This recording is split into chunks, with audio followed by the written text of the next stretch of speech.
Think about that fragrant Darjeeling tea in your top, or a beautiful Benaressi silk sari, or even a classic pair of Kolhapuri chappals. They're all part of India's incredible cultural fabric, right? But they're also part of a story of immense and honestly mostly untapped economic potential. So today, let's unpack what that really means.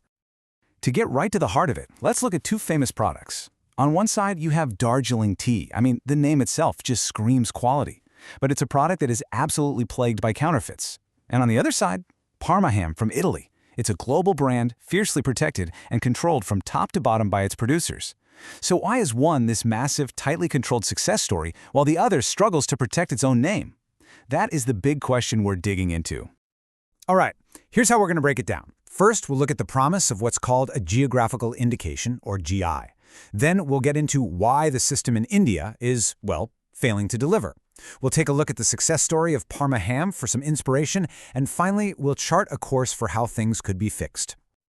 Okay, let's start with a big idea. What is a GI supposed to be? Because I promise you, it's meant to be so much more than just a fancy sticker on a box. So the official definition, based on the 1999 Act that created them in India, is a tag that links a product's quality directly to where it comes from. Think of it like this. It's a guarantee. It's saying, hey, this isn't just any tea. This is tea grown in the very specific climate, soil, and conditions of Darjeeling. It's a stamp of authenticity tied to a place. And when this works, the benefits are supposed to be huge. For the people making the product, it protects their livelihood. For you, the consumer, it's a guarantee of quality. It can breathe new life into rural economies, preserve priceless cultural traditions, and even give small communities a fighting chance against huge corporations. It's designed to be a powerful engine for development. Which, of course, brings us to the multi-million-dollar question. If the potential is so incredible, what on earth went wrong? Why isn't the system firing on all cylinders? Well, the hard truth is that the system as it stands today is just riddled with problems, and it's turned that incredible promise into a really frustrating reality for a lot of people. So, let's start with a really telling piece of data. Who is actually applying for these GI tags? A study of the first 100 registrations showed that a staggering 64% were filed by government bodies, not the producers themselves. This has led to what some call a nationalization of GIs, where the very people making the products are not in the driver's seat. And that's just the start. The whole system is under strain. First, there's a huge lack of awareness. Punjab has only one GI, despite having so many unique products. Then, the registration process itself is a major hurdle, often requiring written documents from communities that have passed down their traditions orally for centuries. But honestly, the biggest failures happen after the tag is granted. Enforcement is weak, and without any real quality control or marketing, a lot of GIs become what critics call vanity GIs. They're just a name on a piece of paper, with almost no real-world benefit.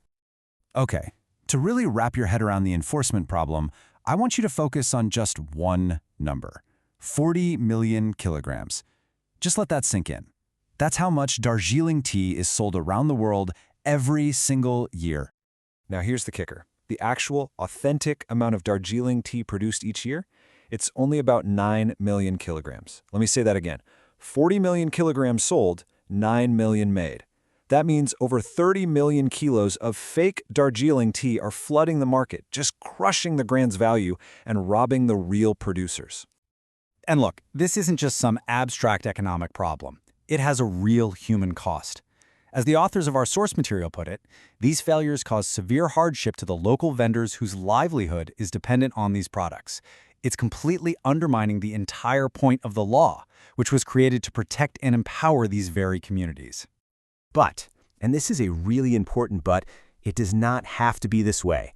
Let's pivot and look at a massive success story from Italy that really shows us a blueprint for what's possible.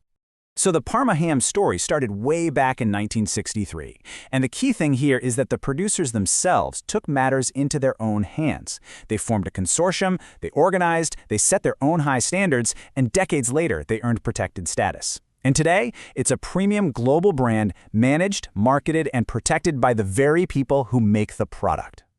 And their system, wow. It is a masterclass in quality control. It starts with selecting the exact right breeds of pigs. It follows super strict production rules. Every single stage is inspected, it's verified, it's marked with seals. They even use tattoos for traceability. And the final step is that iconic Ducal Crown brand, a stamp that is an absolute guarantee of authenticity. This right here is what real post-registration support looks like. So, if you boil it all down, their success stands on three core pillars: obsessive quality control, aggressive brand protection, and smart global promotion. It's proof that you don't just register a name, you have to build, defend, and grow a world-class brand around it. All right, so how can India learn from this? How do we get from these vanity GIs to creating truly valuable, protected assets that benefit local communities? The roadmap is actually pretty clear. Step 1, you have to empower the producers to lead their own associations. Then, you've got to enforce mandatory quality control and actually build a brand. That means hunting down fakes, taking legal action, tying these products into tourism, and, this is so crucial, getting out there and educating producers at the grassroots level so they actually know their rights. You see, at the end of the day, this requires a complete mindset shift. The goal can't just be the bureaucratic task of getting a name on a registry. The real work, the important work, is in building a trusted, valuable, and protected brand that funnels real economic benefits back to the community where it all started. And that leaves us with one final big question. Will these incredible products, born from literally centuries of tradition and culture, just stay as unprotected names on a list? Or will India's producers finally get the empowerment they need to turn them into the global success stories they so clearly deserve to be? The potential is just sitting there, waiting to be unlocked.